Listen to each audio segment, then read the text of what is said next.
this thing off on the right foot, trip to Southern Miss, and obviously that didn't go the way we planned, and we did not get the job done. I think you saw a lot of the same things that have plagued us this year, some of the same mistakes, some of the same errors coming back and haunting us again. And as the head coach of this football team, it's my job to get us to play and play well and play focused for 4 quarters, and that's what we're continuing to work through.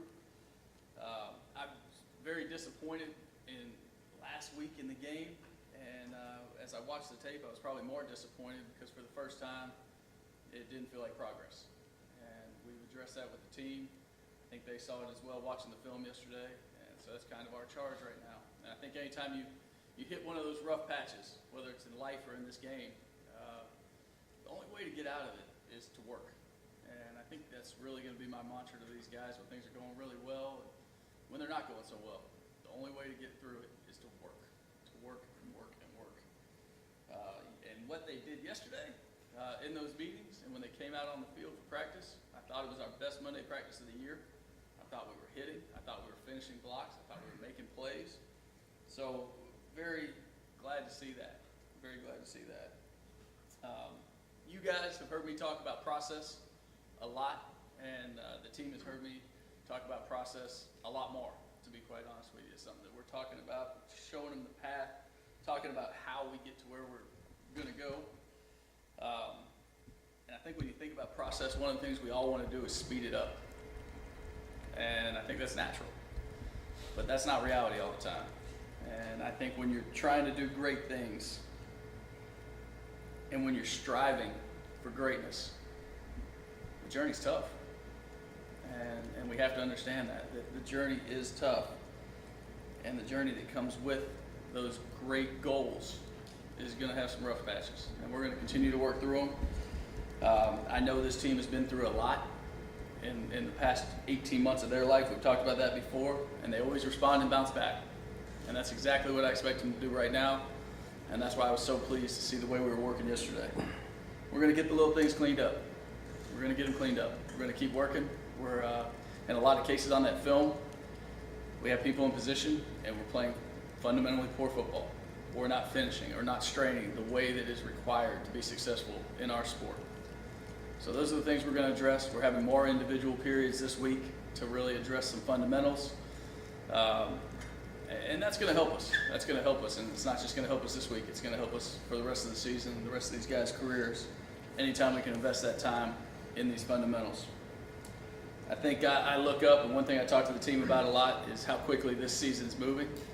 And, you know, it really, in a lot of ways, has gone in a blink of an eye to think that we played 4 games already, getting ready for our 5th.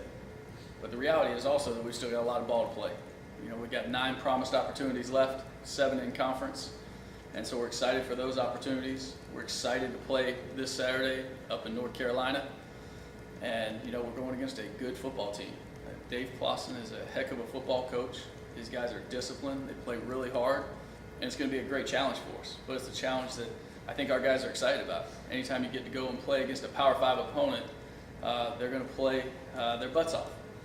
And what I believe is going to happen is I believe we are going to prepare like we need to this week and practice like we need to go up there and play well, to go up there and put ourselves in position to play well on Saturday. And that's our charge to our guys, and that's how we are working.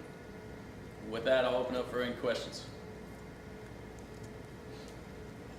You had said after the game about winning the one-on-ones. Can you speak to that? Because you said after you watched more of the film, that was still the same. Can you elaborate on that? It was definitely the same. You know, and one of the things we did yesterday is we had the offense watch it as a unit and the defense watch it as a unit. So they could kind of see what's going on and make sure they understand what that person's being coached to do. And I want them to see when guys are doing their job and making plays, and I want them to see the contrary too. And I want them to all understand that we're all getting coached. And getting coached is not a bad thing. Getting coached is like getting loved, right, around this building. I mean, we're trying to get this right together, and we're trying to help people individually and collectively. Coach, Saturday night, you didn't seem fully satisfied with the physicality of your team. Is that something that maybe starts in practice and will naturally carry over to the game, or is it just something that's different on Saturdays? No, it can't be different on Saturdays. And I think that as we all look back on last week, we probably know that practice didn't go the way it needed to. and we tried to address it as coaches, but it's something that I'm seeing right now our guys step up and take control of, and that's the way it needs to be. You know, it needs to be that desire that we're crossing the white lines, we're going to get to play this game today, let's do it as physical as we can, and let's enjoy the physicality. Let's make sure that in pass protection, the quarterback has time to sit in there and really take his footwork, make his read, take his hitch, and deliver the ball. And on defense, it's the same thing. Like, we've got to make sure that we are getting off the ball every play, and that we are getting to the ball like our hair's on fire every play. Coach, how are they, team right now, handling with you emphasizing just do your job and everything else will take care of itself? How are they handling that? Yeah. You know, I hope to them it's refreshing. You know, that I want them to worry about their 111, and we're going to continue to coach it. And we also told them, like, one thing you can't be shocked by is the competition that's going to open up at several positions this week, because it has to. I've told these guys since the first day I got here that the locker room is not a meritocracy. If you don't get what you earn, then things crumble. And so we're making a couple changes and opening up some other things for competition as we speak, day in and day out this week. Does it create a bit of an extra challenge? You got a team that is 5 straight weeks at home. They're right in the middle of it. This is your, what, 3rd straight road game or 4th straight road game? What is it? Yeah. So does that create a bit of a challenge for you, like, you know, in that regard too? Because, you know, they're able to stay home and you guys have been on the road big. You know what I'd say is, for whatever reason, we didn't play well Saturday night. And I don't know if being on the road had anything to do with that, but we didn't match their intensity and we didn't match their energy. So again, maybe it's a challenge for us as a younger football team as we're continuing to learn how to play on the road, and what you have to do in those things. So maybe that's a little bit of a challenge, but the reality is we got 13 promised opportunities, and they can put a ball down on Kirby and we'll go play. You know, so wherever they want, we'll do. Coach, for the first time this year, your team didn't win the time of possession battle on Saturday. Can you speak to how that impacts not just the offense, but the rest of the game, and how do you think that puts y'all behind schedule and behind the 8 ball? You know, I think it does. I think that's a philosophical belief that if we can possess the ball, that when we have it, we are the best defense, right? Defense on the sideline is the best defense. So you look at it, and time of possession is something that we've talked about. Yes, we want to do it offensively by being good on 3rd down. Actually, you know, offensively, we were 7 of 14 for 50% on 3rd down. That was a good number. That's a good number that's going to put you near the top of the nation if you can maintain that 50%. But it always works hand in hand, and it's a defensive stat as well. You know, especially if you talk about, we scored that touchdown in the 4th quarter with 7 minutes left and never got the ball back. And so you talk about the time of possession. That was something that we couldn't do much about. Now, could we have made it even better in the first half? 100% we could have. And so it is a team responsibility. It's a team stat. But when we can pound the rock on offense, which we really struggled to do on Saturday, and when we can play great defense, usually that first thing we talk about comes into play. And building on you, it's a team responsibility.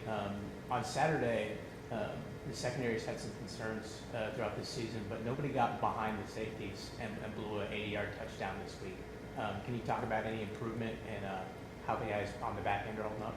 Yeah, still too many big plays against our defense, but you're exactly right. Nobody got behind people. Made a couple plays on the ball, and you know what? That's a testament to Brian Smith and his coaching staff and what they're doing over there. Something that we talked about a lot last week was playing top down in this defense, making them go the hard way. And so again, if we can do a little bit better job of our efficiency on 1st and 2nd down, combined with that, because you look at our number defensively, they converted 1 of 6. Once again, a very outstanding number defensively. But then you look at the fact that they only had 6 3rd downs in the game, and that's a glaring issue. Cephas was a home run threat last year, but he's getting better in the red zone. What's he done to really be more consistent?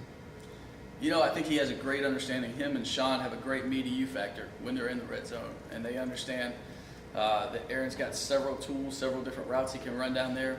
His 3 touchdowns have actually came on the same one this year, where he basically goes and boxes out the guy. Sean gives him a very catchable ball, and he goes and makes a play. And I've been with quarterbacks that couldn't figure out that throw, and Sean's got it down, and they have a lot of confidence in it right now with each other.